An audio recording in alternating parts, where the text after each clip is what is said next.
Hey yo l'équipe, ravi de vous retrouver aujourd'hui pour cette nouvelle vidéo et seconde vidéo de la journée, je vous ai fait un petit short juste avant. Alors, on est donc chez mes Myrmecocystus placodops, cette espèce que vous connaissez bien maintenant sur la chaîne, c'est toute une aventure, c'est vrai que c'est une belle réussite, et comme vous le voyez ça évolue très très bien. Alors, à l'heure actuelle où je vous parle, il y a 6 ou 7 citernes maintenant dans cette colonie, et on voit bien qu'elle manque de place. Ce que j'aimerais, c'est un nid qui me permettrait de voir l'étendue des citernes et qu'elles puissent s'aligner ou se placer plus facilement. Ici, on remarquera que, en termes de visibilité, c'est pas excellent, quoi. Enfin, personnellement, ça ne me dérange pas, puis il leur faut un coin d'ombre, il leur faut leur vie, on va dire, paisiblement, mais on voit bien qu'à certains endroits, c'est pas adapté pour qu'elles se tiennent correctement, et bon, du coup, elles se mettent au milieu et à différents endroits, donc on ne peut pas les voir correctement, sachant que là, j'ai fait en sorte de nettoyer cette vitre avec une petite astuce, j'ai donc utilisé la vitre rouge qui sert justement à les mettre dans la tranquillité, je l'ai glissée par devant lorsque j'ai dévissé l'autre et j'ai ensuite revissé la vitre rouge le temps que je nettoyais la vitre qui était en place, vous voyez l'idée. Ce n'est pas la chose la plus simple à faire non plus, c'est un peu risqué, excusez-moi pour ma voix, et ça peut par moment justement les stresser pour rien. Bon, moi personnellement j'ai pas trop de problème avec, ça se passe en tranquillité, il n'y a pas de panique, rien, donc ça va quoi. Mais je veux dire, si vous enlevez la vitre, ça peut faire un appel d'air, etc. Bref, c'est compliqué.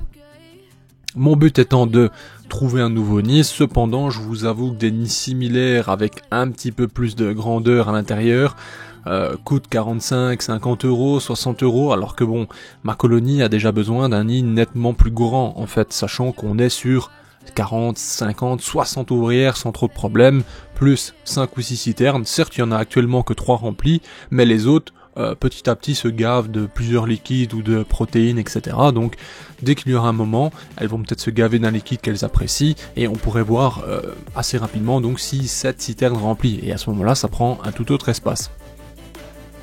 On remarque également que dans ce nid, en fait, j'ai parfois, il semblerait, un excès d'humidité. Alors, vous voyez cette étendue où sont posées toutes les larves et les cocons, en fait, sur cet endroit, c'est justement le micro-grillage qui permet à ce que l'eau qui se situe en dessous, donc une réserve, s'évapore et donc humidifie ce nid. Le problème étant que je pense que ce micro-grillage est trop grand et donc libère trop d'humidité. Pour Myrmecocystus, ce n'est pas un problème, surtout en fondation, ils ont besoin de beaucoup d'humidité, mais je pense que plus la fondation évolue, et moins d'humidité est nécessaire, sachant que il y a aussi cette condensation qui fait que également les porteuses de liquide, ça s'évapore, un peu comme nous la transpiration, et enfin bref, il y a ce genre de choses qui rentrent en jeu, j'imagine. Et donc forcément, il y a besoin de moins d'apport d'humidité. On peut d'ailleurs le voir chez mes Camponotus bellus, qui est une toute autre espèce, mais on remarquera que le tube sec, parce qu'il n'y a plus du tout de réserve, est toujours humide, parce qu'il y a un grand nombre d'individus à l'intérieur qui se nourrissent, etc., qui bénéficient de la chaleur, bref, vous voyez l'idée. Donc ici, mon but est de trouver maintenant un nid qui sort du lot. Alors, je suis en hésitation, je pourrais avoir les nids qu'on voit déjà chez des boutiques en France notamment, etc. Je pourrais les avoir pour 40-45 euros avec les frais. Seulement, faut se dire que c'est des nids 7 par 7, enfin vous voyez la dimension, c'est très petit quoi, c'est 7, 8, 9 cm maximum, donc c'est vraiment assez ridicule. Et je me dis que à ce prix-là, sachant que je vais devoir changer directement ou pratiquement, c'est pas top. Alors il y a une autre solution, je pourrais commander chez Handkeeping Depot, qui donc est un peu une sorte de site qui réunit des productions de différents fournisseurs, ce qui me permettrait de recevoir du coup les nids de chez Tar Heel Ants. Bien sûr la boutique prend sa part, donc par exemple un nid qui chez Tar Heel Ants aux USA est à 35 euros, sur AKG on va l'attendre à 50 par exemple, plus les frais d'envoi. Donc je me dis, bon, ça c'est une possibilité, sauf que si on veut un nid un peu stylé, etc. de justement Tar Heel Ants, il faut compter 100-150 euros directement. Et franchement, voilà, c'est quand même un coût mine de rien. Certes, c'est une magnifique espèce, donc il faut vraiment leur offrir ce qui est nécessaire. Le problème, c'est qu'il n'y a pas une multitude de choix non plus sur AKG, et je trouve pas encore vraiment le nid parfaitement adapté entre les deux. Vous voyez, pas trop grand ni trop petit, bref. Voilà, il y a plein de complications. Actuellement, elles vivent très bien à l'intérieur, on n'a pas trop de soucis. D'ailleurs, à l'image, vous remarquerez qu'à droite, vous avez une nymphe d'une future citerne. D'après la taille de ce que je peux observer, c'est clairement une citerne.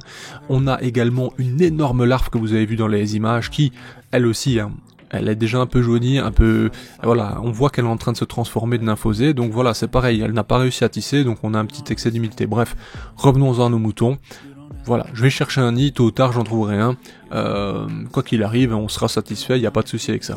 Bien entendu, bientôt je vais recevoir justement des nouveaux produits et je vous en parlerai. Potentiellement, il y aurait des gammes qui pourraient satisfaire nos Myrmecocystus, mais c'est encore à essayer, il faut que je valide l'humidité, etc. Bref, vous allez vite comprendre.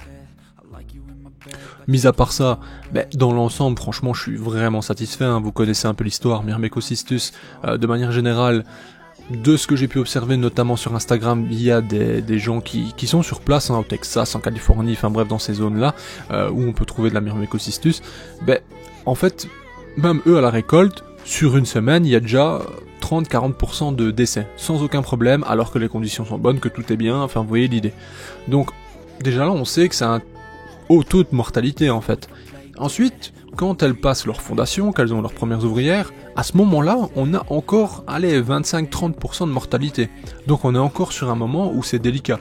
Donc il faut une certaine chance, et en plus de ça, il faut offrir les vrais besoins à cette fondation colonie qui a traversé le monde pour arriver en Europe, vous voyez l'idée. Donc il y a eu du voyage, des secousses, du stress, il y a eu plein de choses qui peuvent rentrer en compte. Bref, c'est une espèce vraiment délicate.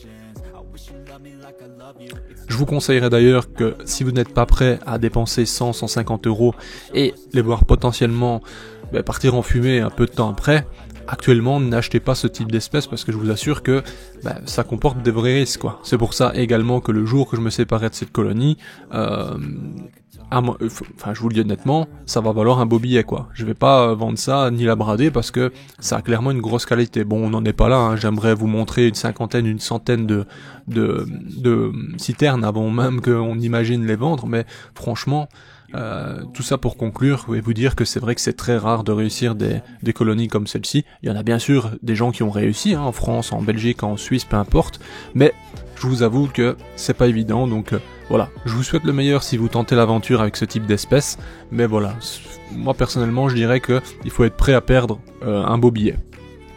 Sur ce, je vous remercie d'avoir regardé cette vidéo, je vous dis à bientôt pour de nouvelles vidéos comme d'habitude. Cette semaine je vais essayer de charbonner, de vous envoyer énormément de vidéos, on verra si c'est possible, si j'ai du temps ou pas, bref, à bientôt l'équipe, n'oubliez pas, un petit commentaire, un like, ça fait plaisir, bye. Hey, si toi aussi tu as apprécié la vidéo, n'oublie pas de t'abonner, de laisser un like, voire un commentaire, ou même de nous suivre sur les réseaux. Merci et à bientôt l'équipe.